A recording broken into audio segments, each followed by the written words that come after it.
യേശുവിൽ ഏറ്റവും പ്രിയമുള്ളവരെ, ഗുഡ്നസ് ടി വിയുടെ സഭയും സാക്ഷ്യവും എന്ന പരമ്പരയിലെ ഒരു പുതിയ എപ്പിസോഡിലേക്ക് മാന്യപ്രേക്ഷകരായ നിങ്ങളേവരെയും ഒത്തിരി സ്നേഹത്തോടെ സ്വാഗതം ചെയ്യുന്നു. കഴിഞ്ഞ ആഴ്ചയിൽ നമ്മൾ ചിന്തിച്ചുകൊണ്ടിരുന്നത് സന്യാസ സഭയിൽ നിന്ന് പുറത്താക്കപ്പെട്ട ഒരു വ്യക്തിക്ക് തനിക്ക് നീതി കിട്ടിയില്ല എന്ന് തോന്നുന്ന അവസ്ഥയിൽ അത് ഒരു പരാതിയായിട്ട് അല്ലെങ്കിൽ ആ നീതി ലഭിക്കാൻ വേണ്ടി ഒരു അപ്പീൽ കൊടുക്കാൻ സാധിക്കുമോ, അതിനുള്ള വഴി എന്താണ്, അങ്ങനെയുള്ള കാര്യങ്ങളെക്കുറിച്ച് ചിന്തിക്കുകയായിരുന്നു. അതിനിടയിലാണ് നമുക്ക് എപ്പിസോഡ് അവസാനിപ്പിക്കുവാൻ സമയമായത്. തുടർന്ന് ആ കാര്യങ്ങൾ നമ്മൾ വിശദമായിട്ട് ചിന്തിക്കുകയാണ്. ഇന്ന് നമ്മോടുകൂടെ നമ്മളെ സഹായിക്കുവാനുള്ള കാര്യങ്ങൾ നമ്മളുമായിട്ട് പങ്കുവയ്ക്കുന്ന സ്നേഹബഹുമാനപ്പെട്ട ഫിലിപ്പ് തയ്യലച്ചനെ നിങ്ങളുടെ ഏവരുടെയും പേരിൽ ഒത്തിരി സ്നേഹത്തോടെ സ്വാഗതം ചെയ്യുന്നു.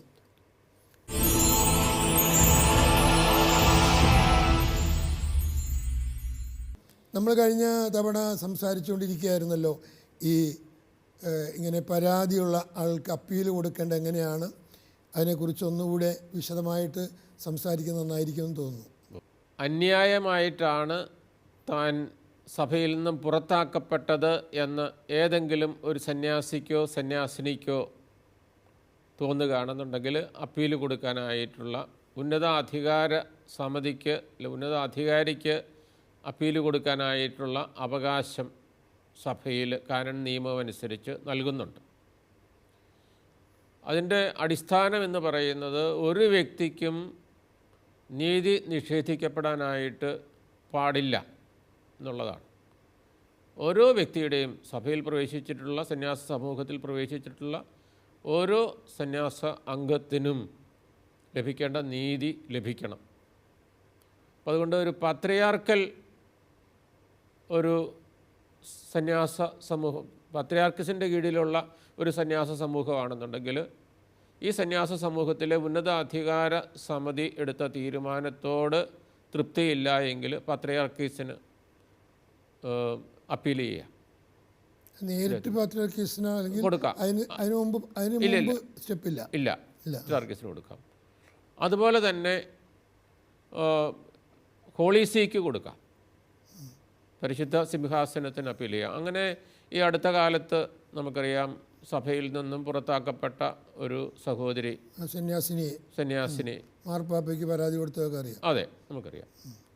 അപ്പോൾ അതേ സംബന്ധിച്ചും അതിനുള്ള പ്രൊസീജിയറെ സംബന്ധിച്ചിടത്തോളം, അതിനുള്ള ക്രമത്തെ സംബന്ധിച്ചിടത്തോളം കാനൻ നിയമത്തിൽ പറയുന്നുണ്ട്. പണ്ട് ഇങ്ങനെയായിരുന്നു, 10 ദിവസത്തിനുള്ളിൽ ലത്തീൻ സഭയിലാണെന്നുണ്ടെങ്കിൽ ഈ തീരുമാനം കൈമാറിയതിന് ശേഷം ഉന്നതാധികാര സമിതിയുടെ അധികാരിയുടെ തീരുമാനം ലഭിച്ചതിന് 10 ദിവസത്തിനുള്ളിലും ലത്തീൻ സഭയിൽ, സന്യാസമൂഹത്തിൽ, സുറിയാനി ഓറിയൻ്റൽ പൗരസ്ത്യ സന്യാസ സഭയുടെ ആണെങ്കിൽ എന്നുണ്ടെങ്കിൽ 15 ദിവസത്തിനുള്ളിലും അപ്പീൽ കൊടുക്കണമെന്നുണ്ട്.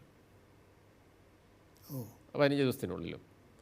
പക്ഷേ ഈ അടുത്ത കാലത്ത്, എനിക്ക് തോന്നുന്നു കഴിഞ്ഞ വർഷമാണെന്ന് തോന്നുന്നു, ആ നിയമത്തിലൊരു മാറ്റം വരുത്തിയിട്ടുണ്ട്. അത് ഏത് സഭയ്ക്കാണെന്നുണ്ടെങ്കിലും, അത് ലത്തീൻ സഭയിലാണെങ്കിലും പൗരസ്ത്യ സഭകളിലാണെങ്കിലും 30 ദിവസത്തിനുള്ളിൽ കൊടുത്താൽ മതി. അത് സമയം നീട്ടിയിട്ടുണ്ട്. ഒരു മാസത്തിനുള്ളിൽ കൊടുക്കുക എന്നുള്ളതാണ്. അപ്പോൾ ഈ ഒരു മാസത്തിനുള്ളിൽ കൊടുത്താൽ മതി. അപ്പോൾ ഇങ്ങനെ അപ്പീൽ കൊടുത്തു കഴിഞ്ഞാൽ ഈ വ്യക്തിയുടെ, പുറത്താക്കപ്പെട്ട ഈ വ്യക്തിക്ക് ആ സഭയിൽ ഇതിനൊരു തീരുമാനം, ഇപ്പം വത്തിക്കാൻ്റെ ഭാഗത്തുനിന്ന്, ഹോളിസിയുടെ ഭാഗത്തു നിന്നുള്ളൊരു തീരുമാനം വരുന്നതുവരെ, അല്ലെങ്കിൽ പാത്രിയാർക്കീസിൻ്റെ ഭാഗത്തു നിന്നുള്ളൊരു തീരുമാനം വരുന്നതുവരെ ആ വ്യക്തിയുടെ പുറത്താക്കൽ നിയമപരമായിട്ട് നിലനിൽക്കുന്നതല്ല എന്നുള്ളതാണ്. സസ്പെൻഡ് ചെയ്തിരിക്കുക. കാരണം അതിലുപരിയായിട്ടുള്ളൊരു സമിതിക്ക് അപ്പീൽ കൊടുത്തിട്ടുണ്ടെന്നുള്ളതാണ്. പക്ഷേ അപ്പോൾ ഇവർ നോക്കുന്നത്, ഈ അപ്പീൽ കൊടുത്തു കഴിയുമ്പോഴത്തേക്കും അവർ നോക്കുന്നൊരു കാര്യം, ഈ നടപടിക്രമങ്ങളെല്ലാം പാലിച്ചോ എന്നുള്ളത് നോക്കും. ഈ തീരുമാനം അല്ലല്ല, അപ്പീൽ കൊടുക്കാനല്ല. ഈ ആളെ പുറത്താക്കുക. അല്ല, അതെ, പുറത്താക്കുന്നതിന് മുമ്പുള്ള നടപടിക്രമങ്ങൾ നമ്മൾ പറയുന്നു. ഗുരുതരമായിട്ടുള്ള കാരണമായിരിക്കണമെന്ന് പറഞ്ഞു. അതുപോലെ തന്നെ 2 പ്രാവശ്യമെങ്കിലും, 3-ാമത്തെ പ്രാവശ്യം പുറത്താക്കാനായിട്ട് പറ്റത്തുള്ളൂ, 2 പ്രാവശ്യമെങ്കിലും താക്കീത് രേഖാമൂലമൊക്കെ കൊടുക്കുന്ന കാര്യത്തെക്കുറിച്ച് പറഞ്ഞു. അപ്പോൾ ഇങ്ങനെ ഉള്ള നിയമ നടപടി എന്നുള്ള ഒരു കാര്യത്തെക്കുറിച്ച്, ഇതൊക്കെ നടപ്പാക്കിയോ എന്നുള്ളൊരു കാര്യം, ഇതൊക്കെ അവർ കൃത്യമായിട്ട് കൂലങ്കഷമായിട്ട് നോക്കും. അപ്പോൾ ഏതായാലും അതിൻ്റെയൊക്കെ വെളിച്ചത്തിൽ പിന്നീട് ഈ കാര്യത്തിൻ്റെ ഗൗരവമെല്ലാം നോക്കിയതിന് ശേഷമാണ് വത്തിക്കാൻ ഒരു ഹോളി സീ ഒരു തീരുമാനമെടുക്കുക, പരിശുദ്ധ സിംഹാസനം ഒരു തീരുമാനമെടുക്കുന്നത്. പക്ഷെ ആ തീരുമാനം എന്തോ, അത് അപ്പീൽ ആര് കൊടുത്തോ അയാൾക്ക് അനുകൂലമോ പ്രതികൂലമോ ആയിക്കൊള്ളട്ടെ. അപ്പോൾ അനുകൂലമാണെങ്കിൽ തീർച്ചയായിട്ടും അയാൾക്ക് സന്തോഷമായിരിക്കും. അതുപോലെ തന്നെ അനുകൂലം, പക്ഷേ മറ്റ് സഭയെ സംബന്ധിച്ചിടത്തോളം അത് പ്രതികൂലമായിരിക്കും. സഭയുടെ തീരുമാനത്തിന് പ്രതികൂലമായിരിക്കാം. ആ തീരുമാനം 2 കൂട്ടർക്കും ബൈൻഡിങ് ആയിട്ടുള്ള, 2 കൂട്ടരും അത് അംഗീകരിക്കുന്ന ഒരു തീരുമാനമായിരിക്കണം എന്നുള്ളതാണ്. ആ തീരുമാനം അംഗീകരിക്കുക എന്നുള്ളതാണ്. അപ്പോൾ ഇത് അപ്പോൾ എല്ലാം വളരെ കൃത്യമായിട്ട് ഇതിനെക്കുറിച്ചുള്ള കാനൻ നിയമങ്ങളൊക്കെ ഉണ്ട്. ഈ ഒരു സംശയം, അപ്പോൾ അങ്ങനെ അങ്ങ് ഈ പാത്രികൽ എന്താണ് അവിടെ അല്ലെങ്കിൽ മാർപ്പാപ്പയുടെ അടുക്കൽ ഒരു പരാതി കൊടുത്താൽ അവർ ഏതെങ്കിലും രീതിയിൽ കമ്മീഷൻ വെച്ച് അന്വേഷിക്കും? തീർച്ചയായിട്ടും അവരിതേക്കുറിച്ചുള്ള ശരിക്കുള്ള പഠനം നടത്തിയതിന് ശേഷമാണ്. അപ്പോൾ ഇങ്ങനെയുള്ളൊരു ഇത് കൊടുക്കുന്നതിൻ്റെ കാരണം വെച്ച് കഴിഞ്ഞാൽ വ്യക്തിയുടെ അവകാശത്തിന് പ്രാധാന്യം കൊടുക്കുന്നത് കൊണ്ടാണ്. ഒരു കാരണവശാലും ഒരു വ്യക്തിക്ക് അയാൾക്ക് ലഭിക്കേണ്ട നീതി നിഷേധിക്കപ്പെടാനായിട്ട് പാടില്ല എന്നുള്ളതാണ് അപ്പോൾ അതുകൊണ്ട് എനിക്ക് നീതി നിഷേധിച്ചു എന്ന് പറയാനായിട്ട് പറ്റത്തില്ല. അതിങ്ങനെ എനിക്ക് നീതി നിഷേധിച്ചു എന്നിങ്ങനെ പറഞ്ഞുകൊണ്ട് നടക്കാം എന്നുള്ളതല്ലാതെ ഇതേക്കുറിച്ച് അറിയാവുന്ന ആളുകളെ സംബന്ധിച്ചിടത്തോളം ഈ പറച്ചിലിനൊന്നും വലിയ ഒരു കാര്യമില്ല. അത് ശരിക്കും പഠിച്ചതിന് ശേഷം മാത്രമാണ് ഈ തീരുമാനം എടുക്കുന്നതെന്ന് പറയുന്നൊരു കാര്യം. ഇങ്ങനെയുള്ളൊരു തീരുമാനത്തിലേക്ക് വരുന്നത് ഏറ്റവും ഫൈനലായിട്ട് അതൊരു ബൈൻഡിങ് ആണ്. 2 കൂട്ടരെയും അത് കടപ്പെടുത്തുന്ന ഒരു തീരുമാനമായിരിക്കും എന്നുള്ളതാണ്. മറ്റൊരു കാര്യം, നമ്മൾ അത് ഒരു വിധത്തിൽ നമ്മൾ ഏകദേശം വ്യക്തമായിട്ട് മനസ്സിലാക്കി കഴിഞ്ഞു. മറ്റൊരു ചോദ്യം വരുന്നത്, ഇങ്ങനെ സഭയിൽ നിന്ന് പുറത്തു പോകുന്നവരോ അല്ലെങ്കിൽ പുറത്താക്കപ്പെടുന്നവരോ ഒക്കെ ആയ വ്യക്തികൾ, അത് പുരുഷന്മാരായാലും സ്ത്രീകളായാലും, അവരുടെ പിന്നീടുള്ള ജീവിതത്തിൻ്റെ അവസ്ഥ എന്താണെന്ന് നമ്മൾ അങ്ങനെ ഒന്ന് ചിന്തിക്കുന്നത് നന്നായിരിക്കും. എന്താണ് വാസ്തവത്തിൽ സംഭവിക്കുന്നത്? ഇപ്പം പ്രത്യേകിച്ച് സിസ്റ്റേഴ്സിൻ്റെ കാര്യത്തിൽ നമ്മൾ നോക്കുമ്പോഴത്തേക്കും ഇങ്ങനെ സഭയിൽ നിന്ന് പോകുകയോ പുറത്താക്കപ്പെടുകയോ ചെയ്യുന്ന ആളുകൾ പണ്ട് അവരിൽ പലരുടെയും അവസ്ഥ വളരെ ദുഃഖകരമായിട്ടുള്ളൊരു അവസ്ഥയായിരുന്നു. പലരുടെയും എക്സെപ്ഷൻസ് ഉണ്ടെന്നുള്ളതാണ്. അതിൻ്റെ കാരണം വെച്ച് കഴിഞ്ഞാൽ, ഒന്ന്, സഭയിൽ നിന്നും വിട്ടുപോകുന്ന, സന്യാസ സഭയിൽ നിന്നും വിട്ട് തിരിച്ചു വരുന്ന ആളുകൾ, അവരെ കുടുംബം കാര്യമായിട്ട് സ്വീകരിച്ചിരുന്നില്ല എന്നുള്ളതാണ്, വെൽക്കം ചെയ്തിരുന്നില്ല എന്നുള്ളതാണ്. സന്തോഷത്തോടു കൂടി ആ കുടുംബത്തിലെ ഒരു മകൾ അല്ലെങ്കിൽ ഒരു മകനായിരുന്നു, പക്ഷേ അതിന് അയാൾ തീരുമാനിക്കുകയാണ്, എനിക്ക് പറ്റിയില്ല എന്നുള്ള സ്വയം തീരുമാനിക്കുന്നത്, അല്ലെങ്കിൽ സഭയ്ക്ക് ഈ വ്യക്തി മുന്നോട്ട് കൊണ്ടുപോകുന്നത് ശരിയല്ല, അതുകൊണ്ട് സഭയും തീരുമാനിച്ച് അങ്ങനെ തിരിച്ചു പോരുമ്പോഴത്തേക്കും കുടുംബത്തിലെ അംഗങ്ങൾ അതിനെ സന്തോഷത്തോടു കൂടി അങ്ങനെയുള്ള സ്വീകരിച്ചിരുന്നില്ല എന്നുള്ളതാണ്. അത് കുറേ പ്രായമായതിന് ശേഷമാണ് വരുന്നതെങ്കിൽ തീർച്ചയായിട്ടും അതിൽ കൂടുതൽ ബുദ്ധിമുട്ടും ഉണ്ടാകും ഉള്ളതാണ്. അവർക്ക് അന്ന് അവർ അനുഭവിച്ചിരുന്നുള്ളതാണ്. ഒരുപക്ഷെ കുടുംബത്തിന് നാണക്കേടെന്നുള്ള ചിന്ത. അതെ, കുടുംബത്തിന് നാണക്കേടാണ്. അതാണ് അന്നത്തെ കാലത്ത് ഏറ്റവും കൂടുതലായിട്ട്. അതായത് ഇവിടുന്ന് പോയി കഴിയുമ്പോൾ, ഏതാണ്ട് വ്രതം എടുക്കുന്നതിന് മുമ്പാണെങ്കിൽ പോലും അന്നത്തെ കാലത്ത് തിരിച്ചു വരികയാണെന്നുണ്ടെങ്കിൽ അതാണ്ട് വലിയ നാണക്കേടാണ്. അതായത് ഒരു കുടുംബത്തിൽ ഇങ്ങനെ ഒരു സന്യാസത്തിലേക്കോ പൗരോഹിത്യത്തിലേക്കോ ഒരാൾ പോയി കഴിഞ്ഞാൽ, സന്യാസിയ പുരോഹിതനായി കഴിഞ്ഞാൽ അതുകൊണ്ട് വലിയൊരു മഹത്വം എന്നുള്ള ഇതാണ്. അപ്പോൾ മഠം ചാടിയെന്ന്, അതെ, അങ്ങനെ ചിന്തിക്കുന്ന ആൾക്കാരുണ്ട്. അപ്പം വീട്ടുകാരെ സംബന്ധിച്ചിടത്തോളം അവർക്കൊരു നാണക്കേടാണ്, ഒന്ന്. 2, പിന്നെ അതൊരു ഭാരമായിട്ടാണ്. ഈ ഒരാൾ കുടുംബത്തിനൊരു ഭാരമായിട്ട് വരികയാണ്. ഈ കുടുംബത്തിൻ്റെ അതിനെ ഇപ്പോൾ ഒരു സിസ്റ്ററാണ് ഇങ്ങനെ തിരിച്ചു പോകുന്നതെങ്കിൽ അതിൻ്റെ ഭാവി നോക്കണം. അപ്പോൾ അത് ഒരു പ്രായമൊക്കെ കുറച്ച് ഇവിടെ കഴിഞ്ഞതാണെന്നുണ്ടെങ്കിൽ അപ്പോൾ അതിനൊരു വിവാഹ ജീവിതത്തിലേക്ക് പ്രവേശിപ്പിക്കാനായിട്ട് പറ്റാത്തൊരു ഇതായിരിക്കാം, മറ്റുള്ളവർക്കൊരു ബാധ്യതയാവും, ഒരു ബാധ്യത പോലെയാകും. പ്രത്യേകിച്ച് നമ്മളുടെ ഈ കേരളത്തിൻ്റെ അല്ലെങ്കിൽ ഇന്ത്യയുടെയൊക്കെ പശ്ചാത്തലത്തിൽ നോക്കുമ്പോഴത്തേക്കും മാതാപിതാക്കന്മാർ പ്രായം ആയവരാണ്, അല്ലെങ്കിൽ മാതാപിതാക്കന്മാർ മരിച്ചു പോയതൊക്കെയാണെന്നുണ്ടെങ്കിൽ ഇങ്ങനെയുള്ള തിരിച്ചു വന്നിട്ടുള്ള ആളുകളുടെ കാര്യത്തിൽ അവർക്കുള്ള തീഷ്ണതയും അവർക്കുള്ള ഒരു താല്പര്യവും സഹോദരങ്ങൾക്ക് അവരും ജീവിതാവസ്ഥയെ പ്രവേശിച്ചവരായിരിക്കാം, അവർക്ക് കാണണമെന്നില്ല ഉള്ളതാണ്. അതുപോലെ തന്നെ ഇടവക സമൂഹത്തിനും അയൽക്കാർക്കും ഒക്കെ സംബന്ധിച്ചിടത്തോളം ഇവരെ ഒരു സംശയത്തോടുകൂടി എന്തോ ഒരു കുറ്റമൊക്കെ ചെയ്തിട്ടുള്ളതാണ്, അല്ലെങ്കിൽ എന്തോ വലിയ പാതകം ചെയ്തിട്ട് പോകുന്നതാണെന്നുള്ള അങ്ങനെയുള്ള എന്തെങ്കിലും ഒക്കെ കാര്യമായിട്ടുള്ള എന്തെങ്കിലും ഒരു തെറ്റുകൾ സംഭവിച്ചിട്ടുണ്ടാകാം. അപ്പോൾ ആ സമൂഹത്തിന് പറ്റുന്ന അല്ലെങ്കിൽ നല്ല പ്രാർത്ഥനയിലൊക്കെ ജീവിക്കേണ്ടതല്ലേ, ഇങ്ങനെയൊക്കെ അങ്ങനെ ചെയ്തിരുന്ന ഒരു കാലം ഉണ്ടായിരുന്നു. അപ്പോൾ അങ്ങനെ ഉള്ള ഒരു കാലത്തിൽ ഒരു സ്റ്റിഗ്മ ഉണ്ട്, ഒരു മഠത്തിൽ നിന്ന് പോകുന്ന ഒരാളെന്നുള്ള ഒരു ബുദ്ധിമുട്ട് കുറേ പേര് ആളുകൾ അനുഭവിച്ചിരുന്നതുള്ളൊരു കാര്യമാണ്. അതേസമയം സ്വീകരിക്കുന്ന അത് നമ്മുടെ കുടുംബത്തിലെ ആളുകളുടെ മനോഭാവം അനുസരിക്കും, അന്നും ഇങ്ങനെ സ്വീകരിക്കുന്ന ഒരു മനോഭാവമുണ്ട്. ഇന്ന് ആ മനോഭാവത്തിൽ വ്യത്യാസം വന്നിട്ടുണ്ടെന്നുള്ളതാണ്, വളരെ വ്യത്യാസം വന്നിട്ടുണ്ട്. അതായത് പ്രത്യേകിച്ച് ഇന്നത്തെ കാലത്തെന്ന് പറയുന്നത്, ഈ കാലയളവിൽ എന്ന് പറയുമ്പോഴത്തേക്ക് ആരെങ്കിലും ഒരു കുട്ടി വീട്ടിൽ നിന്ന് സന്യാസത്തിലേക്ക് മഠത്തിലേക്കൊക്കെ ചേരാനായിട്ട് പോവുകയാണെന്നുണ്ടെങ്കിൽ ചില കാരണവന്മാരെങ്കിലും പറയും നിനക്ക് പറ്റിയല്ലെങ്കിൽ നീ എപ്പോൾ വേണമെങ്കിലും തിരിച്ചു പോരാൻ പറയും. അപ്പോൾ അതുകൊണ്ട് ഇങ്ങനെ പോയിട്ടുള്ള ആളുകൾ ചിലപ്പം തിരിച്ചു വരുന്നവരുണ്ടാകും. പക്ഷേ അവർ കൂടുതൽ പ്രതീക്ഷിക്കുന്നതെന്ന് വെച്ച് കഴിഞ്ഞാൽ വ്രതം എടുക്കുന്നതിന് മുമ്പായിട്ട് തിരിച്ചു വരുന്നതിനെക്കുറിച്ചായിരിക്കും അവർ പറയുന്നത്, ഒരു കാര്യത്തെക്കുറിച്ച്.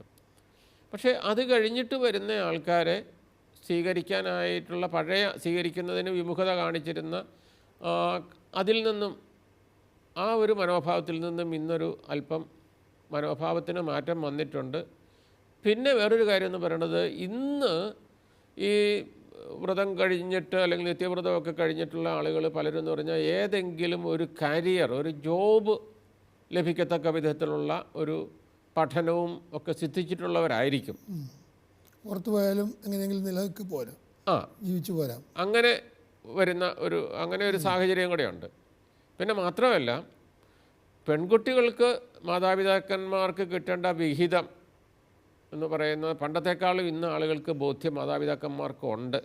അപ്പോൾ അതുകൊണ്ട് മാതാപിതാക്കന്മാർ എന്തെങ്കിലും സ്വത്തൊക്കെ ഉള്ളവരാണെന്നുണ്ടെങ്കിൽ പെൺകുട്ടികൾക്ക് മടത്തിപ്പോയിട്ടുള്ളവർക്കാണെങ്കിൽ പോലും അത് വെച്ചിരിക്കും എന്നുള്ളതാണ് ഒരു കാര്യമുണ്ട്. അപ്പോൾ അതുകൊണ്ട് പഴയതുപോലെ ഇവരുടെ ജീവിതാവസ്ഥ എങ്ങനെയാണ്, സാധാരണ ഇതിലൊരു ജോലി കിട്ടാനൊക്കെ ആയിട്ടുള്ളൊരു സാധ്യതയുണ്ട്, സെറ്റിൽ ചെയ്യാനായിട്ടുള്ള സാധ്യതകളൊക്കെ ഉണ്ട് എന്നുള്ള ഒരു കാര്യമാണ്. അതുകൊണ്ട് അവരുടെ അവസ്ഥ എന്തെന്ന് ചോദിച്ചു കഴിഞ്ഞാൽ പഴയതുപോലെയുള്ളൊരു പ്രയാസം അനുഭവിക്കുന്നില്ല. മാത്രമല്ല ഇവരുടെ ശുശ്രൂഷ ഇവരുടെ ശുശ്രൂഷ ഇടവക ജനത്തിനും ഇടവകയ്ക്കുമൊക്കെ ഉപകാരപ്രദമായ വിധത്തിലൊക്കെ സ്വീകരിക്കുന്നവരും ഉണ്ട് എന്നുള്ളതാണ്. മറ്റൊരു ചോദ്യം, ഈ സഭ വിട്ടുപോയിരുന്നവരോ അല്ലെങ്കിൽ സഭ പുറത്താക്കിയ അങ്ങനെയുള്ള വ്യക്തികൾ ചിലപ്പോഴൊക്കെ പിന്നീട് ഭാവി ജീവിതത്തിൽ സഭാവിരുദ്ധരായി തീരുക, വിശ്വാസവിരുദ്ധരായി തീരുക, വിമർശകരായി തീരുക കാണുന്ന ഒരു സംഭവമാണ്. എന്തുകൊണ്ടാണ് അങ്ങനെ ഒരു മനോഭാവം ഈ വ്യക്തികളിൽ ഉണ്ടാകുന്നത് എന്ന് ഒന്ന് പങ്കുവയ്ക്കാമോ? അത് പല കാരണങ്ങളാകാം. ഒരുപക്ഷെ ചിലരെങ്കിലും സഭയിൽ നിന്ന് ഉണ്ടായിട്ടുള്ള ചില നെഗറ്റീവായിട്ടുള്ള അനുഭവങ്ങൾ, ചില വേദനിപ്പിക്കുന്ന അനുഭവങ്ങൾ ഒരുപക്ഷെ കാരണമാകാം സഭയിലെ അപ്പോൾ അത് വ്യക്തിയെ ബാധിക്കുന്നതാണ്. ഇപ്പോൾ എല്ലാ ആളുകൾക്കൊക്കെ ഏതെങ്കിലും തരത്തിലുള്ള നെഗറ്റീവായിട്ടുള്ള അനുഭവങ്ങളൊക്കെ ഉണ്ടാകാം. പക്ഷേ അതിനെ എങ്ങനെ എടുക്കുമെന്നുള്ളൊരു കാര്യമാണ്. അപ്പോൾ അതൊരു വൈരാഗ്യമായിട്ട് തന്നെ മനസ്സിൽ സൂക്ഷിക്കുന്നത്. എനിക്കുണ്ടായിട്ടുള്ള അനുഭവം ഇതാണ്. അപ്പോൾ എൻ്റെ അനുഭവം എന്ന് പറയുന്ന ഒരു അനുഭവം അത് പൊതുവായിട്ടുള്ളൊരു അനുഭവമായിട്ട് ഒക്കെ അവതരിപ്പിക്കാൻ പറ്റുന്ന വരെയല്ല എൻ്റെ ജീവിതത്തിലെ ഒരു അനുഭവം എന്നുള്ളതാണ്. പക്ഷേ ചിലപ്പോഴെങ്കിലും അത് ആഗോള സഭയിൽ ഇത് സംഭവിക്കുന്നൊരു കാര്യമാണ്, സന്യാസത്തിൽ സംഭവിക്കുന്നൊരു കാര്യമാണ്. അതൊരു വൈരാഗ്യത്തിൻ്റെ ഇത് മനോഭാവത്തോടു കൂടി തന്നെ അതിനെ കാണുകയും അപ്പോൾ അതിനെ അങ്ങനെ പരസ്യമായിട്ട് വിമർശിക്കുകയും ചെയ്യുന്ന, നമുക്കറിയാമല്ലോ, സന്യാസികളെ അടച്ചാക്ഷേപിക്കുന്ന, പൗരോഹിത്യത്തെ അടച്ചാക്ഷേപിക്കുന്നുണ്ടല്ലോ. എല്ലാ പുരോഹിതരെയും കണ്ടിട്ടൊന്നും അല്ല, ആരെക്കുറിച്ച് അറിഞ്ഞിട്ടല്ല. അപ്പോൾ ഒന്നോ രണ്ടോ അനുഭവത്തിൻ്റെയൊക്കെ വെളിച്ചത്തിൽ അതൊരു സാമാന്യവൽക്കരിക്കുന്ന ഒരു രീതി ഉണ്ടാകും. അപ്പോൾ ഒരു വ്യക്തിക്ക് ലഭിച്ചിട്ടുള്ള നെഗറ്റീവായിട്ടുള്ള അനുഭവത്തിൻ്റെ ഒരു പശ്ചാത്തലത്തിൽ നിന്നുകൊണ്ട് ഒരു വിമർശനം ഒക്കെ ഉണ്ട്. ഉദാഹരണമായിട്ട് ചില പറയല്ലേ, സഭയിൽ സന്യാസ സമൂഹത്തിൽ ദാരിദ്ര്യമില്ല എന്ന് പറയുന്ന, എല്ലാ സർവ്വ സ്വാതന്ത്ര്യമുണ്ട് എന്നൊക്കെ അങ്ങനെ വിമർശിക്കുന്ന ആൾക്കാരുണ്ട്. അല്ലെങ്കിൽ ഒരു സ്വാതന്ത്ര്യവും ഇല്ല എന്ന് പറയുന്ന ആൾക്കാർ കാണും.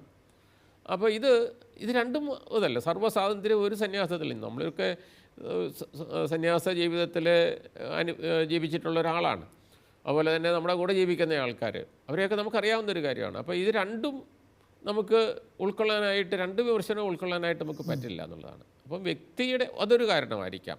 വ്യക്തിയുടെ അനുഭവത്തിൻ്റെ വെളിച്ചത്തിൽ ഇങ്ങനെയുള്ളൊരു വിമർശനം, അതൊരു ഒരു വിദ്വേഷം മനസ്സിൽ വെച്ചുകൊണ്ട് അങ്ങനെ വിമർശിക്കുന്ന ആൾക്കാരുണ്ട്. അപ്പോൾ അത് നശിപ്പിക്കാനുള്ളൊരു വിമർശനമാണ്. അല്ലാതെ ഇതിലേതെങ്കിലും തരത്തിലുള്ള കുറവ് വന്നിട്ടുണ്ട് ഇവർക്ക്, അപ്പോൾ അതൊന്ന് മാറ്റുക എന്നുള്ളൊരു ഉദ്ദേശത്തോടു കൂടിയല്ല, അത് ടാർഗറ്റ് ചെയ്തുകൊണ്ടുള്ള അങ്ങനെ ഒരു വിമർശനം ഉണ്ടാകാൻ വഴിയാണ്. മറ്റൊരു ചോദ്യം, ഞാനത് പൂർണ്ണമാക്കിയല്ലോ. ഒരു കാര്യം കൂടെ സംഭവിക്കുന്ന ഒരു കാര്യം എന്ന് വെച്ച് കഴിഞ്ഞാൽ, ഈ പുറത്തു പോയ ആളുകളെ സംബന്ധിച്ചുള്ള എക്സിസ്റ്റൻസ് വളരെ പ്രധാനപ്പെട്ട ഒരു കാര്യമാണ്, ഒരു നിലനിൽപ്പ് എന്നുള്ള കാര്യമാണ്. ഉദാഹരണമായിട്ട് കത്തോലിക്ക സഭയിലെ ഒരു സന്യാസത്തിൽ നിന്നുമൊക്കെ പുറത്തു പോയി, അപ്പം ആ സമൂഹത്തിൽ ഞാൻ പുറത്തു പോയി കഴിഞ്ഞത് അതിലെ കാര്യങ്ങൾ എന്താണെന്നുള്ളത് ചിലർക്കെങ്കിലും അറിയാം. ഞാനിപ്പോൾ എൻ്റെ ഇടവകയിലേക്ക് ചെല്ലുന്നു, അപ്പോൾ എൻ്റെ സമൂഹത്തിലേക്ക് ചെല്ലുന്നു. അപ്പോൾ അങ്ങനെ ചുരുക്കമായിട്ടെങ്കിലും ഉള്ള ആളുകൾ എന്ന് വെച്ച് കഴിഞ്ഞാൽ ഈ സഭയിൽ നിന്ന് മാറിയിട്ട് വേറെ ഏതെങ്കിലും ഒരു സഭയിലേക്ക് ചേരുന്നു എന്നുള്ളതാണ്. സഭയിലെ അംഗമാകുന്നു എന്ന് പറഞ്ഞാൽ കത്തോലിക്ക സഭയല്ലാതെ ഏതെങ്കിലും ഒരു പ്രൊട്ടസ്റ്റൻ്റ് സഭാവിഭാഗത്തിലോ പെൻ്റക്കോസ്റ്റ് സഭാവിഭാഗത്തിലോ ഒക്കെ ചേരുന്നു എന്നുള്ളതാണ്. അപ്പോൾ ഇങ്ങനെയുള്ളവരെ സ്വീകരിക്കാനായിട്ട്, സന്യാസത്തിൽ നിന്ന് സ്വീകരിക്കാനായിട്ട് വലിയ സന്തോഷമാണ്. അപ്പോൾ ഇവർ നന്നായിട്ട് സംസാരിക്കാനായിട്ട് കഴിവുള്ളവരാണ് എങ്കിൽ ഇവരുടെ ഈ കഴിവിനെ ഈ സഭാവിഭാഗം നന്നായിട്ട് ഉപയോഗിക്കും എന്നുള്ളതാണ്. കത്തോലിക്ക സഭയ്ക്ക് എതിരായിട്ട് ഉപയോഗിക്കും, അവരവരുടെ ഉപയോഗിക്കും.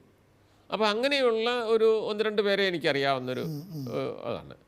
അപ്പോൾ അവരെ ഇവരുടെ പ്രീച്ചേഴ്സായിട്ട്, അത് കത്തോലിക്ക വൈദികരായിരുന്നവരായിരിക്കാം, അല്ലെങ്കിൽ കത്തോലിക്ക സിസ്റ്റേഴ്സ് ആയിരിക്കാം. അപ്പോൾ ഈ വിഭാഗങ്ങളത് സ്വീകരിക്കുകയും അവരെ ഒരു പ്രഭാഷണത്തിന് ആയിട്ട് ഉപയോഗിക്കുകയും അത് കത്തോലിക്ക വിശ്വാസത്തിനും കത്തോലിക്ക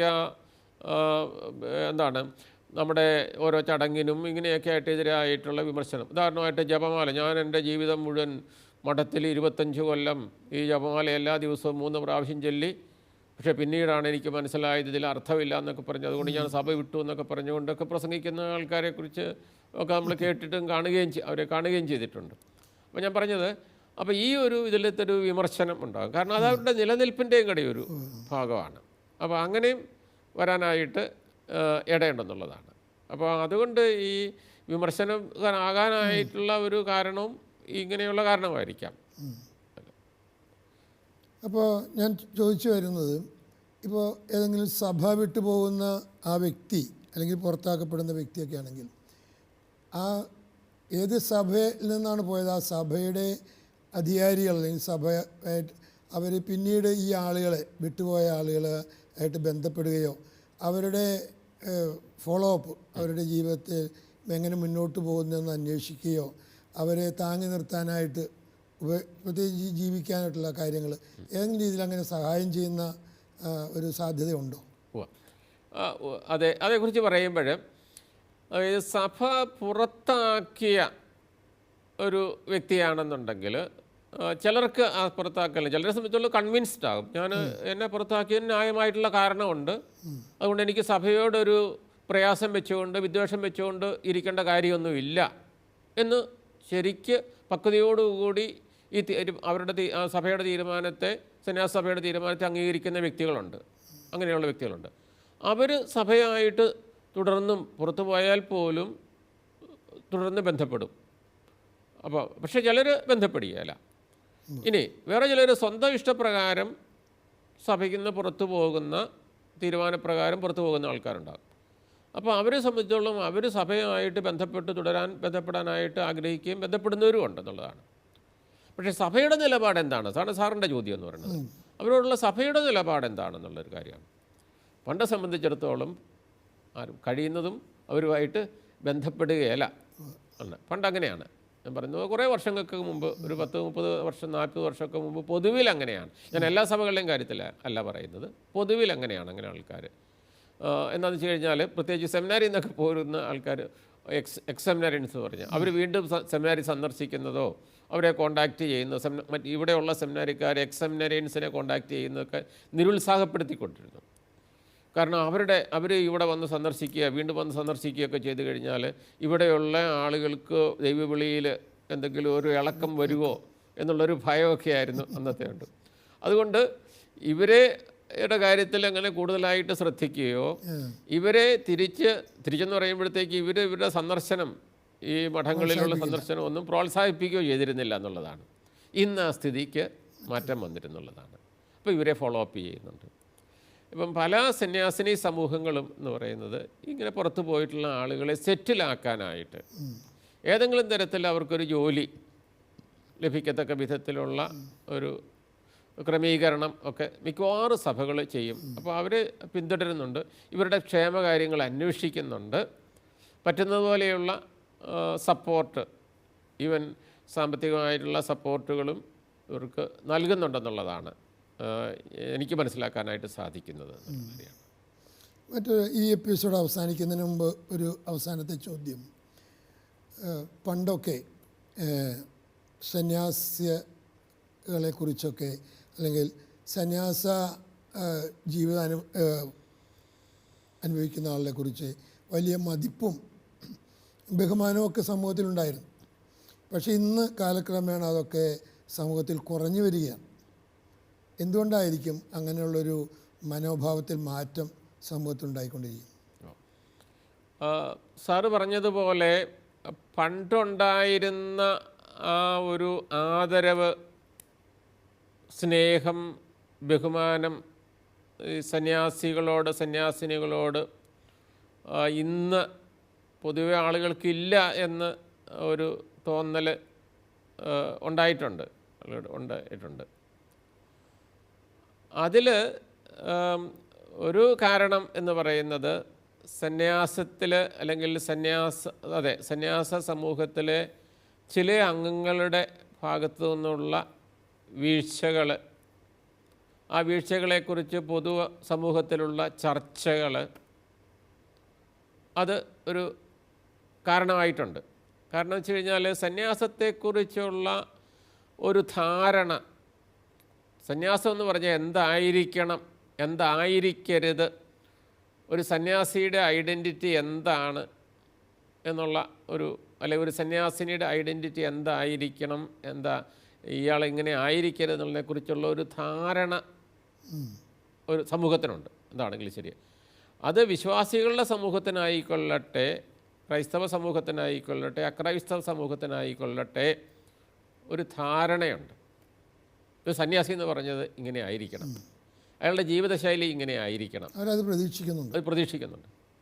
അപ്പോൾ അങ്ങനെ പ്രതീക്ഷിക്കുന്നത് അനുസരിച്ച് ഉള്ള ഒരു ജീവിതശൈലിയല്ല പൊതുവായിട്ട് കാണുന്നതെങ്കിൽ അതിനോടൊരു വിമർശനം, അല്ലെങ്കിൽ അതായത് സന്യാസത്തെ വിമർശിക്കുന്നതല്ല, പക്ഷെ അത് പിന്നീട് സന്യാസത്തെ ഒരു വ്യക്തികളിൽ ഉണ്ടാകുന്നൊരു കുഴപ്പം, ഒരു സംവിധാനത്തിനുള്ളൊരു കുഴപ്പമായിട്ട് മാറുന്ന ഒരു കാര്യമാണ്. അപ്പോൾ അതുകൊണ്ട് ഇതൊരു പ്രധാന കാര്യമായിട്ടാണ് എനിക്ക് തോന്നുന്നത്. പക്ഷേ എങ്കിലും ഈ സന്യാസത്തിന്, സമർപ്പിത ജീവിതത്തിന് ഇന്നും പ്രസക്തിയുണ്ടെന്ന് ലോകം, അതുപോലെ തന്നെ വിശ്വാസികളുടെ സമൂഹമൊക്കെ അംഗീകരിക്കുന്നുണ്ട്. നമുക്ക് സമയമായതുകൊണ്ട് ഞാനൊരു ചെറിയ ഉദാഹരണം ഞാൻ പറയല്ലേ, പണ്ടൊക്കെ നമ്മൾ ഒരു ബസ്സിൽ കയറി കഴിഞ്ഞാൽ എത്ര തിരക്കാണെങ്കിലും ഒരു വൈദികനോ ഒരു കന്യാസ്ത്രീയോ കയറി വരുമ്പോൾ സാധാരണ ആളുകൾ പെട്ടെന്ന് എഴുന്നേറ്റ് ആ അച്ഛന് അല്ലെങ്കിൽ കന്യാസ്ത്രീക്ക് ആ സീറ്റ് കൊടുക്കുന്ന, അത് ഏത് പ്രായമുള്ളവരാണെങ്കിലും മാറിക്കൊടുക്കുന്നുണ്ട്. പക്ഷേ ഇന്ന് കണ്ടാൽ ചിലപ്പോൾ അത് കണ്ടില്ല എന്നുള്ള മട്ടിൽ ചിന്തിക്കുന്ന ഒരു സമൂഹത്തിലാണ് നമ്മൾ. അതുകൊണ്ട് കൂടിയാണ് ഞാൻ പറഞ്ഞത്, ഒരു ചെറിയ ഉദാഹരണമായിട്ട് പറയുന്നത്. ഉവ്വ. ഇപ്പം ആരോഗ്യമുള്ള ഒരു വൈദികനോ ഒരു കന്യാസ്ത്രീയോ ഒക്കെയാണ് ഇങ്ങനെ ബസ്സിലിങ്ങനെ തൂങ്ങിപ്പിടിച്ചിരിക്കുന്നതിൽ വലിയ കുഴപ്പമൊന്നുമില്ല. കാരണം ആരോഗ്യം ഇല്ലാത്ത ആളുകൾ വരികയാണെന്നുണ്ടെങ്കിൽ കൊടുക്കാം. അതുപോലെ ആരോഗ്യമില്ലാത്ത വൃദ്ധരായിട്ടുള്ള ഒരു കന്യാസ്ത്രീയോ ഒരു വൈദികനോ ഒക്കെ വരികയാണെങ്കിൽ മറ്റുള്ളവർക്ക് കൊടുക്കുന്നത് പോലെയൊക്കെ കൊടുക്കാവുന്നതാണ്. അപ്പോൾ പണ്ട് ആരോഗ്യമില്ലെങ്കിൽ ആ വ്യക്തിയെ ബഹുമാനിക്കുന്ന ഒരു അവസ്ഥ ഉണ്ടായിരുന്നു. അല്ല, മനോഭാവങ്ങളിൽ പൊതുവായിട്ടുള്ള ഒരു മാറ്റം വന്നിട്ടുണ്ടെന്നുള്ളതാണ്. ആ ഒരു പ്രതിഫലനം ഉണ്ടാകും. യേശുവിൽ പ്രിയമുള്ളവരെ, വൈദിക അല്ലെങ്കിൽ സന്യാസ ജീവിതത്തിൽ ചിലപ്പോൾ സഭ വിട്ടുപോയവർ അല്ലെങ്കിൽ പുറത്താക്കപ്പെട്ടവരെ കുറിച്ച് അവരുടെ പിന്നീടുള്ള സഭയുടെ സമീപനവും സമൂഹത്തിൻ്റെ സമീപനത്തെക്കുറിച്ചൊക്കെയാണ് നമ്മൾ ചിന്തിച്ചുകൊണ്ടിരുന്നത്. നമ്മൾ ഇത്രയും കാര്യം നമ്മൾ ഈ സമയം പങ്കുവെച്ച സ്നേഹബഹുമാനപ്പെട്ട ഫിലിപ്പ് തയ്യലച്ചന് നിങ്ങളേവരുടെയും പേരിൽ ഒത്തിരി സ്നേഹത്തോടെ നന്ദി പറയുന്നു. കൂടുതൽ കാര്യങ്ങൾ നമ്മൾ അടുത്ത എപ്പിസോഡിൽ ഈ വിഷയവുമായി ചർച്ച ചെയ്യുന്നതാണ്. നിങ്ങളുടെ വിലയേറിയ അഭിപ്രായങ്ങളും നിർദ്ദേശങ്ങളും സഭയെ സംബന്ധിച്ചുള്ള നിങ്ങളുടെ സംശയങ്ങളും ഞങ്ങൾക്ക് എഴുതുക. കത്തുകൾ എഴുതുമ്പോൾ നിങ്ങളുടെ കോൺടാക്റ്റ് നമ്പർ കൂടെ കാണിക്കണമെന്ന് ഓർമ്മിപ്പിക്കുകയാണ്. കത്തുകൾ അയക്കേണ്ട വിലാസം: ദ പ്രൊഡ്യൂസർ, സഭയും സാക്ഷ്യവും, witness TV, divine vision complex, Muringoor PO, Chalakudy 680309. മറ്റൊരു എപ്പിസോഡിൽ നമ്മൾ വീണ്ടും കണ്ടുമുട്ടുന്നത് വരെ നന്ദി, നമസ്കാരം.